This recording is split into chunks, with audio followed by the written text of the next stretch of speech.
Welcome in Denmark. Welcome to Taulov. Today we are inaugurating the new dry ice production, and indeed it's the largest in all of our business in Ager and Rennes.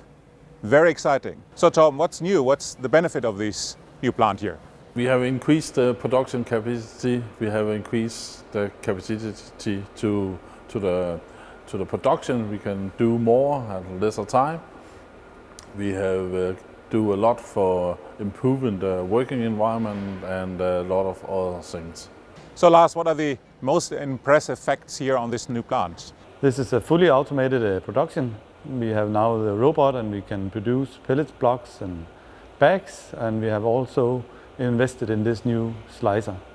Before we have this new system, we have a lot of lifting activities we do with the people, the blue-collar people that work here. Now we have transportation of the dry ice without handling of any people.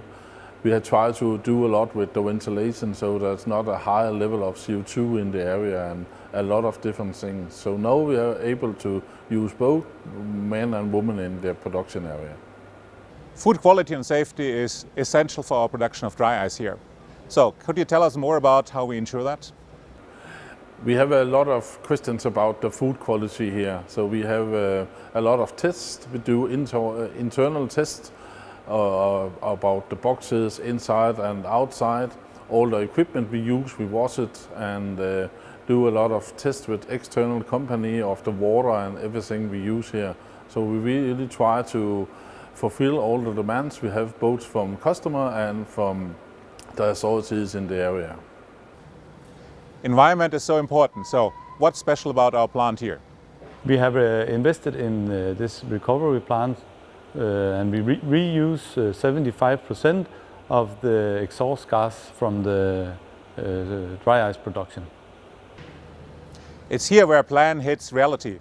Lars, Torben and all of you involved, a great thank you for what you have done. Here is the reality. It's for our customers. Well done.